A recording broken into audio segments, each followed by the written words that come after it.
Let me tell you of the days of high adventure.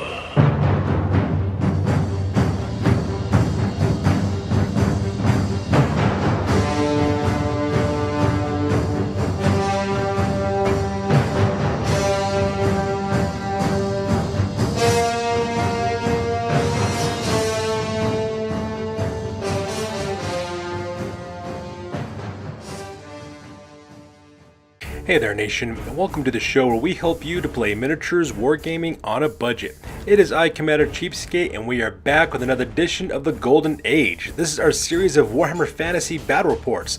This one's Battle Report number 53.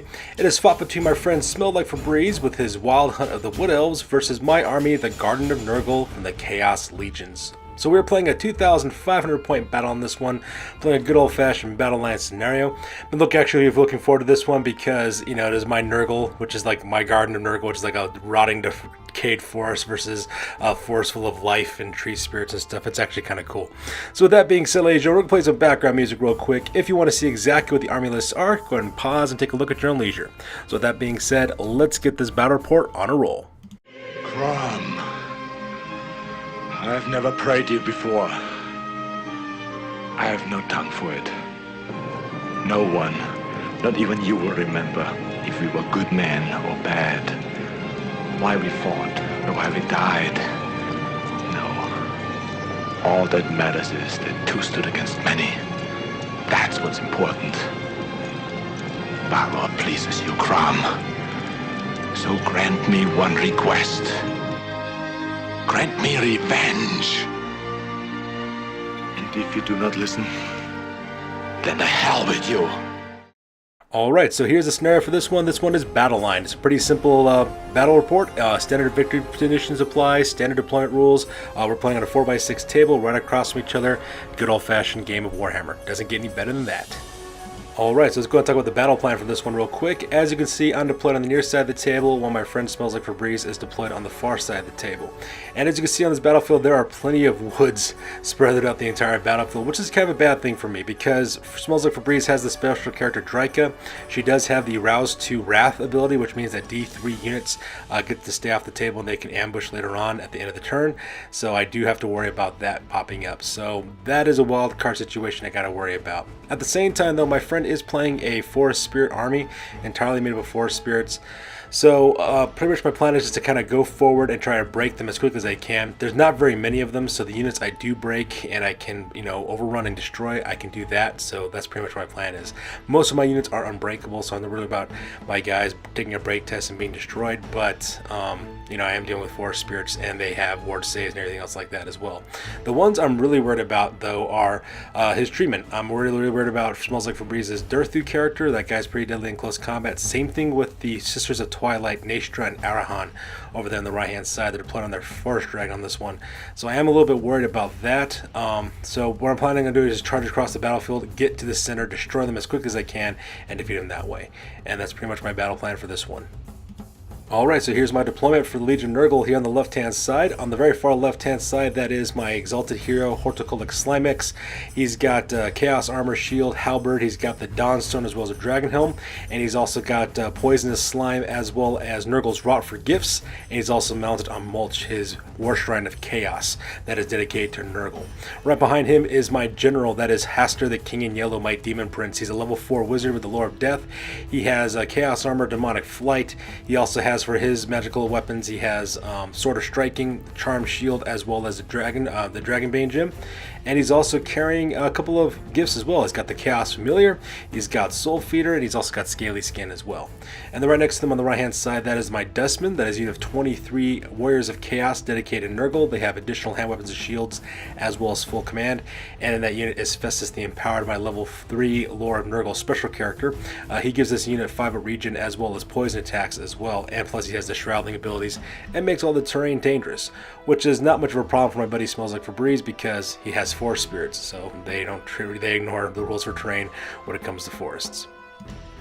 And finally, making my far right-hand side in the middle, that is the Tallyman. That is a huge unit of 39 Plague Bearers of Nurgles with 4 command. In that unit, I also have Barnabas the Scrivener, my Nurgle, Herald of Nurgle. He's my Battle Standard Bearer. He has a lesser Locus of Virulence as well. And on the far right-hand side, I have my 4 Inglorious, which are my 4 bases of Nurglings. And that makes my deployment on this one. Meanwhile, across the battlefield, as my friend Smelled Like Febrez's general, that is Durthu, the eldest of ancients. He is the special character who's got Fury, Frenzy. He's also got the Savage Beast of Horos spell for his Lore of Beast spell. He's also the general for this army. That guy is kitted out to kill, and I'm kind of worried about him because Durthu is kind of a beast in close combat. And make up the rest of his army. In the center, he has 2 units. On the left-hand side, that is the Court of Tides. That is a huge unit of 29 Dryads with Branch Nif as well. In that unit is also Dryka. She's a level 2 Lore of Shadows character. Right next to him on the right-hand side, that in the back, that is Coadil the Will Lord. That is a Tree Man Ancient, level 4 Lore of Life. And right in front of them, those are the Troop of Dawn, which are 3 Treekin. No command upgrades. And on the far right-hand side, that is the Sisters of Twilight, Nastra and Arahan, mounted on their dragon, their Forest Dragon. And that makes deployment on this side of the battlefield for Smells Like Febreze. And onto this side, on the side of the table, is my friend's rest of his army. 2 of his units got the Rouse to Wrath ability off on them. So on the left-hand side, that is the Court of Seasons. That is a huge unit of 30 Dryads. And the far right-hand side, that is Sternbark the Harrower, which is a Tree Man. And that finishes up and they get to roll up at the end of their turn that they move to see where they pop up next to Forest. So with deployment over with, my friend Smells Like Febreze and I, we roll off for initiative to see who goes first. Alright, so that takes us to directly at the top of turn number 1 for the Wood Elves, and my friend Smells Like Febreze won the initiative on this one, and this photo is taken after the movement phase. And as you can see, things are already looking kind of dicey for my army right off the bat. The first thing he does, he just moves up his army just a normal movement allowance. He does not march them forward. He moves Durthu, the Court of Tides, the Troop of Dawn, as well as Coadil the Will Lord. He just moves up their normal 5-inch movements right between the forest there in the center of the battlefield, as well as the hill to the left-hand side. Meanwhile, he does march fly the Sisters of Twilight over to the right-hand side where that forest is, and because they're running a dragon, they can shoot even though they march that turn, so I got to worry about that as well. And then finally, at the end of this movement phase, we have the rest of the units pop up from the Rouse to Wrath ability. Right there on the right-hand side, you can see I got the Court of Seasons as well as Sternbark the Harrower stringing right down my right-hand flank. So right off the bat, I'm already caught in an L-shaped ambush. I got to worry about units coming from the front as well as 3 units coming from my right-hand flank. So my initial plan of marching across the battlefield to fight them is totally out the window now. I won't be able to do that. I have to play defensively now, and that's the way I just got to do it from now on. Here's a close-up of Smells Like Febreze's main battle line, marching across the unit with Treemen on the flanks, as well as Dryads and Treekin in the center. And here's a close-up of his units attacking me on the right-hand side, with the Sisters of Twilight next to that forest, followed by the Court of Seasons, as well as Sternbark the Harrower, the Tree Man. And I really have a difficult choice to make up ahead. So with the move phase over with, we go directly to the magic phase. So during the magic phase, my friend Smells Like Febreze actually had a pretty dominant magic phase on this one. First of all, he gets off the Rodent Vines. I did try to miss Dispel, but unfortunately just wasn't able to summon the power necessary to do so. And the next spell he gets off is Flesh to Stone, which he puts on the Dryads of the Court of Tides. So because of that, now those Dryads are now Toughness 8 Dryads, which is a really horrifying prospect to go up against. And then he gets the Enfeeling Foe off spell, uses the long-range version of it, giving the boosted version of that spell to get -3 toughness on my general. And that's a horrible spell to go off because Enfeeling Foe is a remains in place spell. And so because that, my general now has -3 to his toughness, which means he's a toughness 2 Demon Prince. So that was horrible. And the worst part is I can't dispel it later on because it was cast with Irresistible Force, and so because of that, my friend Smells Like Febreze miscast on 5. Klaatu! Veranda! So with that, the small template gets centered right atop of Dryka and explodes, taking out 3 Dryads in the process and also inflicting a wound onto Dryka herself. But because the Dryka has the Fanatical Resolve ability, whenever every single time she suffers a wound, she gets +2 to her attack characteristic. So now she's has her toughness boosted by 4, and she also has 2 more attacks as well. And the worst part is my friend is also carrying the Lore of Life, so he can bring back those Dryads if he wants to at a later time. So it's just all win for Smells Like Febreze during the magic phase. The rest of his magic phase ended there because the rest of the power dice got absorbed by the miscast. And so with the magic phase over with, we go directly to the shooting phase. And the shooting phase, Nastra and Arahan open up with their bows against my general. Now the one bow that has the multiple wounds one, that one didn't hit me actually. I got really lucky on that part.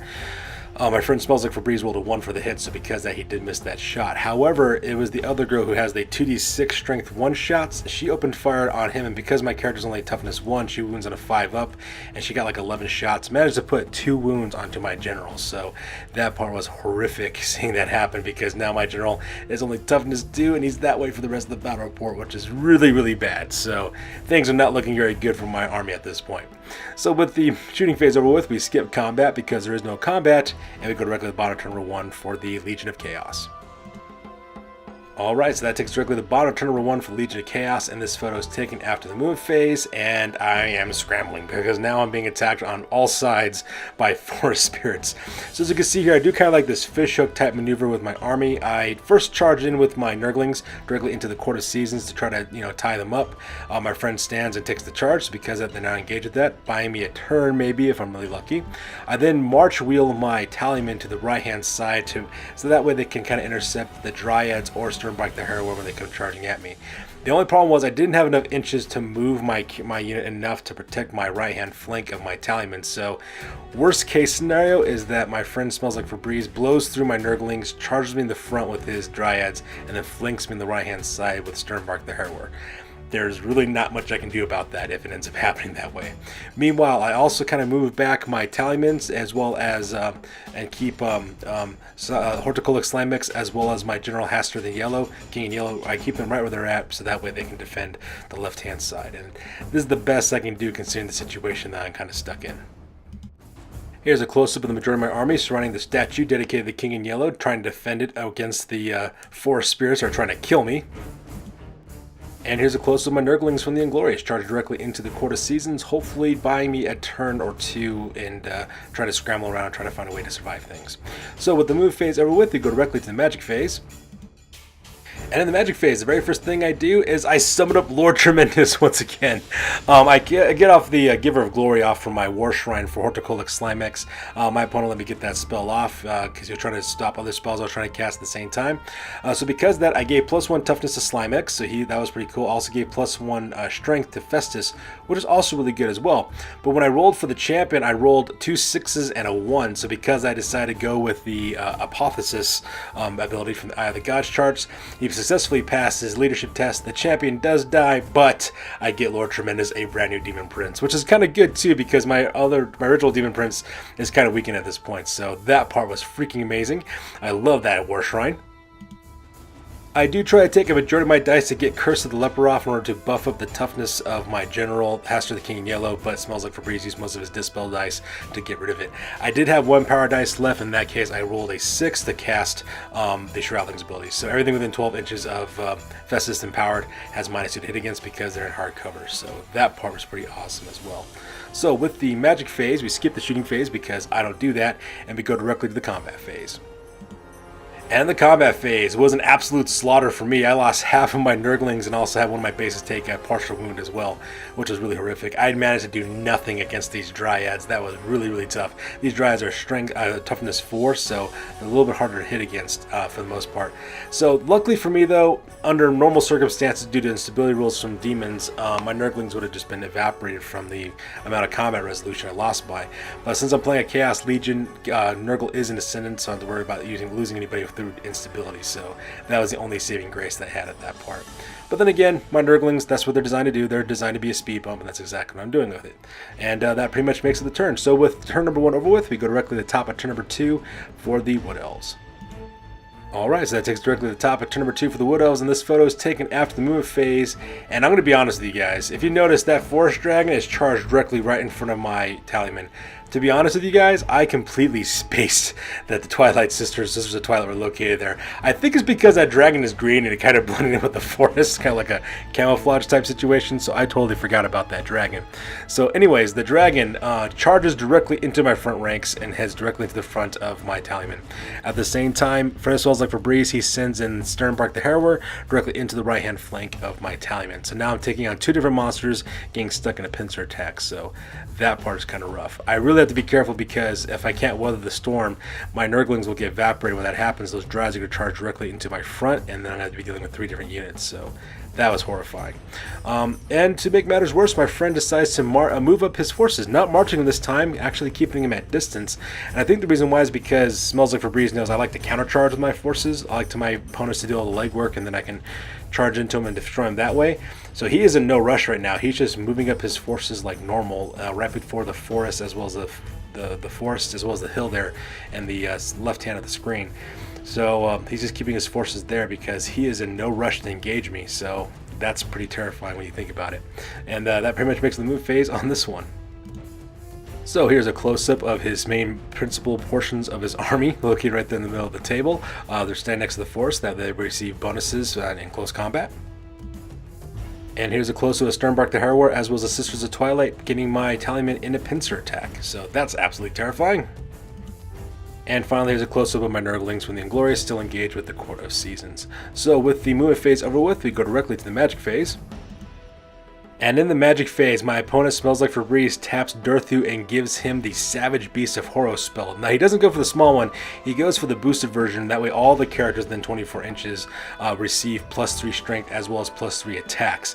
And he managed to get that one off. He managed to cast that onto Durthu, as well as Dryka, as well as Coadil. So those guys now are carrying 3 additional attacks and 3 of strength, so that part was pretty terrifying. However, to cast that spell, though, he does get a miscast 5 on this one. Klaatu, Marata. So the small blast template does hit him, but unfortunately for me, though, it doesn't wound him. My friend rolls a 6 for his ward save, so because of that, Durthu is completely fine, and that's the end of it. So it's all pro, no con. And here's the worst part, too. When it rolled for the see how many magic dice he loses from his power pool, he lost 1 magic die, and that was all he had.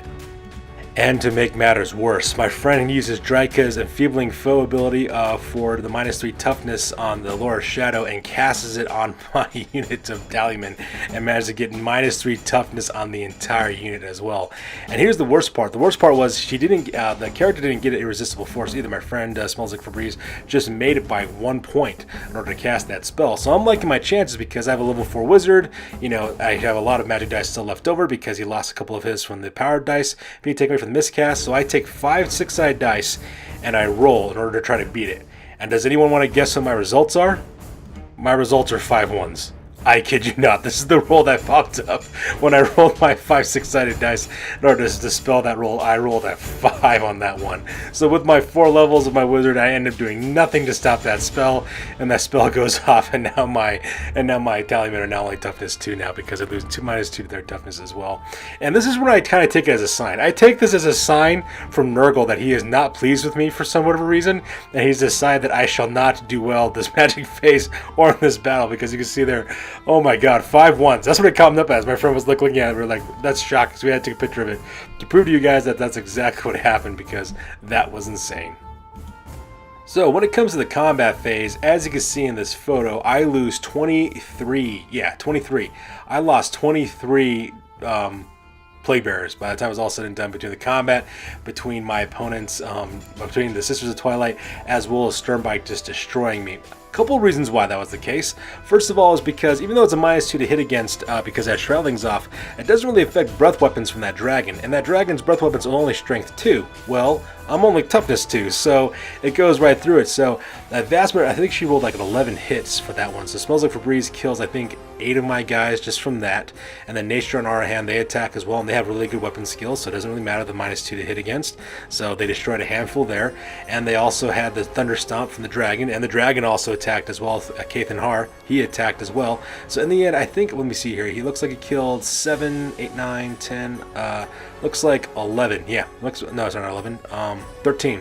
Looks like they managed to kill 13 of my Plague Bearers with just that dragon and the Sister of Twilight by themselves. And then Sternbark the Harrower, just from his normal attacks as well, I think he killed 4 of them with his normal attacks, and he killed another 5 with his stomp attack, because he doesn't have to worry about hitting because it just automatically stomps through.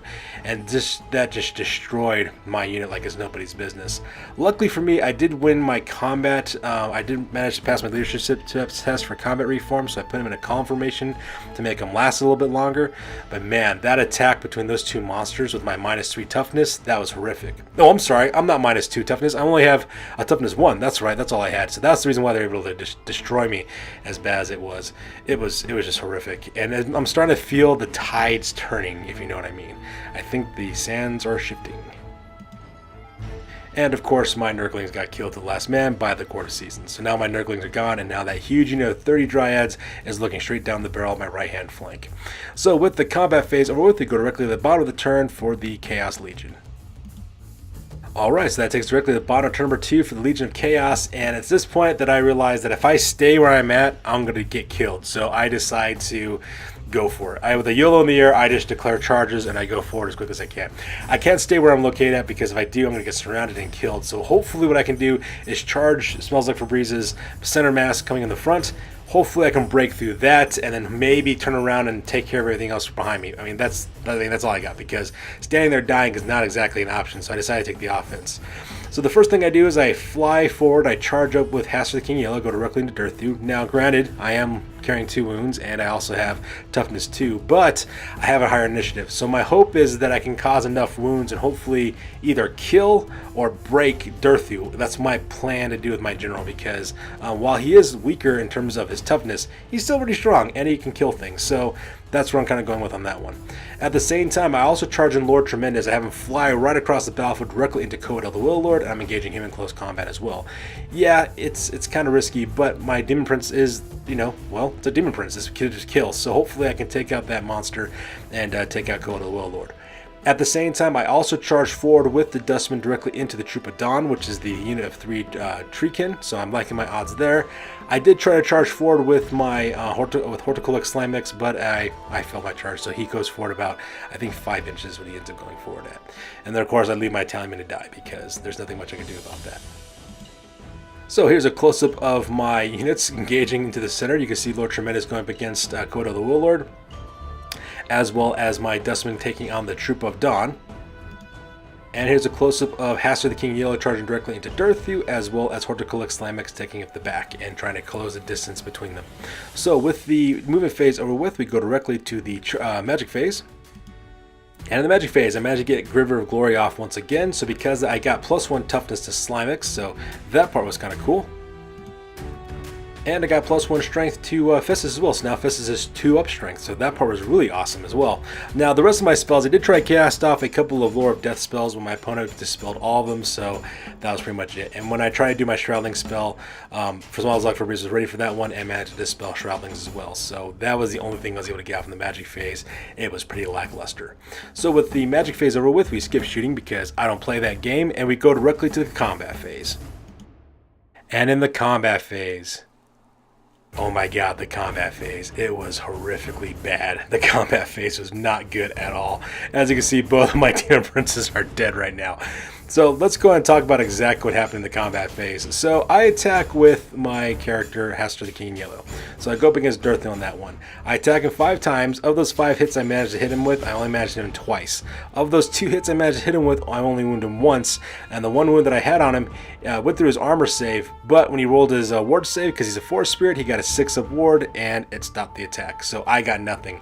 Dirthu, with his +3 attacks, with his Frenzy and his 3 of Strength, just curb stomped my general and basically cut him in half. And it was absolutely horrific. And he took that clawed hand of his and tore out my Demon Prince's heart because that's how bad it was. I got skull stomped bad in that combat.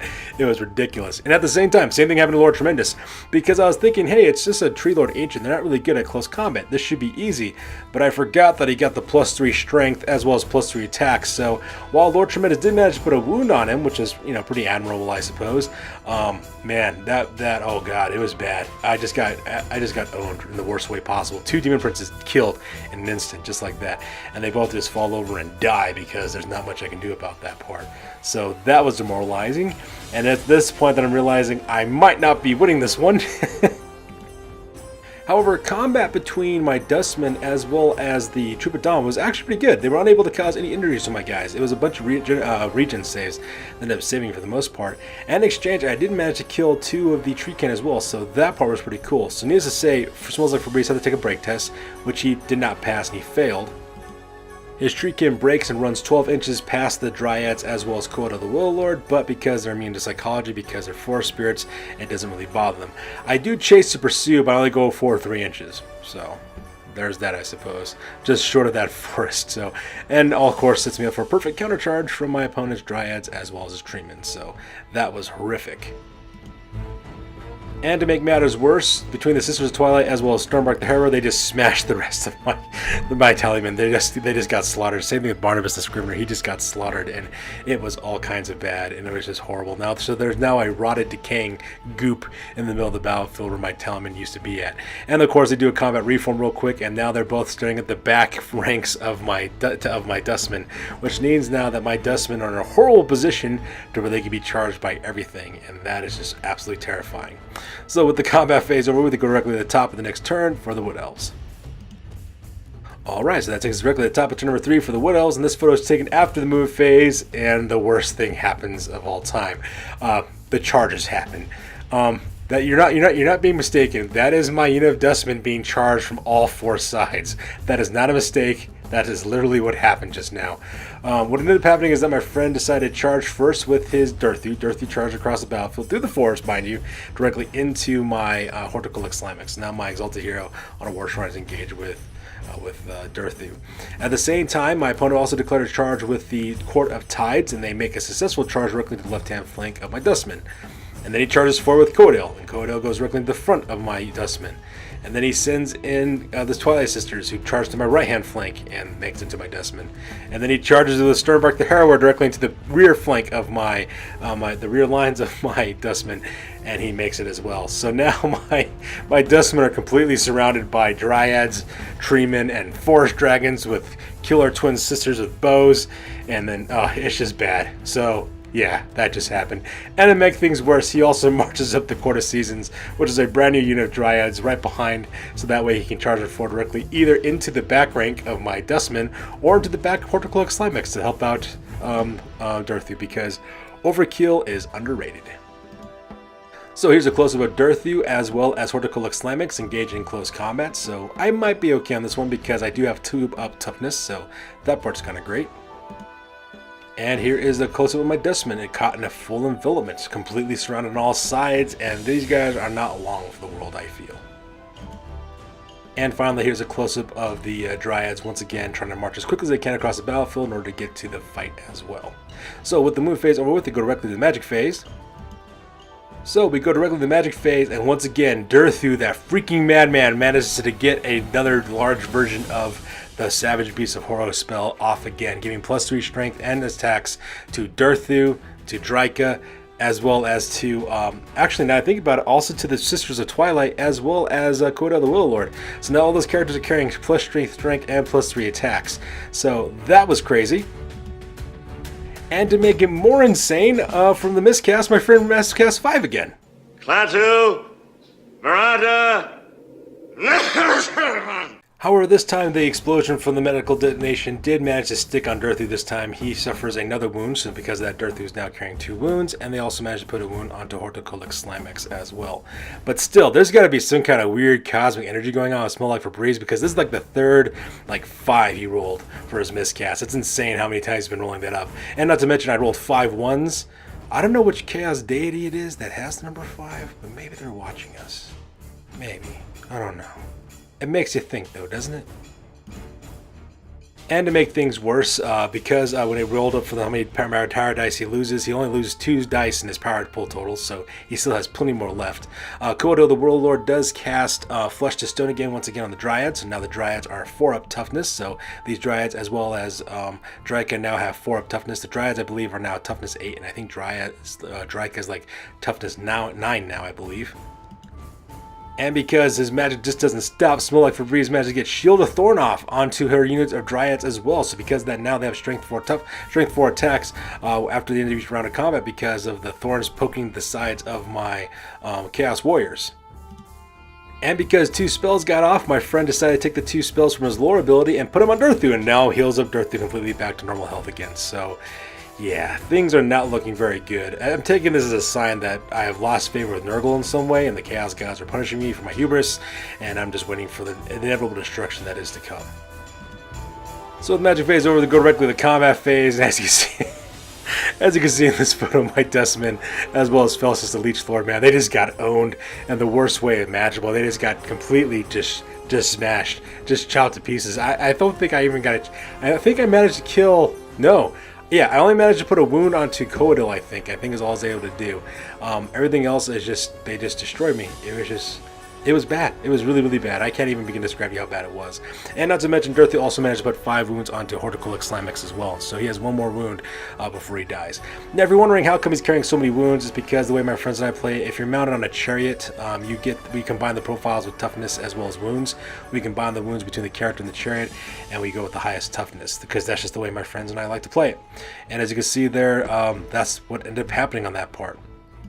And at this point, I basically just decided to call the game at this point because I have nothing left, and my friend Smells Like Febreze managed to win this one, bringing a defeat for Commander CheapSkate. And there's a picture of the battlefield, ladies and gentlemen. As you can see, there are almost no units left on the battlefield because it was a horrific loss for me. So that being said, ladies and gentlemen, we're going to go directly to the after action report because this battle report is now officially over. I thought about staying. They offered me the chance to lead them, to teach them, to be king. Uh-huh. But my place is here, so I swallowed the juice, said the words, and here I am. Did you say the words right this time? Well, maybe I didn't say every single tiny little syllable, no, but basically I said them, yeah. Basically. Alright, ladies and gentlemen, now it's time for the after action report. This is part of the battle report. We talk about what went well, what went poorly, and what we can learn for the next time that we do battle. This is the after action report for the Golden Age Warhammer Fantasy Battle Report number 53, and it ended up being a defeat for yours truly. So let's go talk about my losses real quick. I lost Haster the King in Yellow, Festus the Leech Lord Empowered, Barnabas the Scrivener, the Dustman, the Tallyman, as well as the Inglorious. While Smells Like Febreze, he lost nothing. In the end, I was owned in this battle report. It's pure and simple. Smells Like Febreze played me like a fiddle, and I danced to his music like a puppet on a string. It's pretty much what it was. My army was too bulky, and I couldn't maneuver to intercept his flanking forces, and that was mainly the main problems. And plus, I kind of panicked when I saw him kind of pop on my right-hand flank as well. That and forgetting about the Sister Twilight charging directly into my Tallyman, that was a really bad one, and that really brought the pain for me as well. Another big problem, of course, was the magic phase. Smells Like Febreze's magic was really on point on this battle report, and he controlled the pace of the battle with it. He got Enfeebling Foe off on both of my units of Tallyman as well as my general, weakening their toughness, making them easier to be killed. It was just a bad situation. In the end, my problem was that I hesitated, like I said. When I saw his forces divided like it was, I should have took advantage of it and just kind of charged forward ahead towards the center and destroyed the bulk of his army that way, because his army was not as strong or cohesive when it was divided. And so by not doing that, I allowed him to like surround me and then basically destroy me in the development, and that's the reason why I lost this one. On a positive note though, my Chaos War Shrine, man, I love that thing. Apotheosis is like the greatest gift ever, and you can't beat getting a free brand new Demon Prince on your battlefield. You just can't beat that whatsoever. After fighting this battle report, it did make me rethink my 2,500 point list. I'm thinking about making some adjustments, but in the next few battle reports coming up, I am playing at 3,000 points, so I'm not going to make any adjustments for right now. It's just something I think about in the future. In the end, though, this was a fun game, but it was extremely brutal, and I am going to make a rematch against Smells Like Febreze later on because I want to go back at it and try another time again. So that's good news for you guys. As always, please feel free to like, comment, and or subscribe. Your guys' input is invaluable to us as always. Also check us out on Facebook, Instagram, as well as blogger.com for the latest and greatest hobby news. That's a good deal for this one, you guys. We'll catch you guys in the next one. Peace out.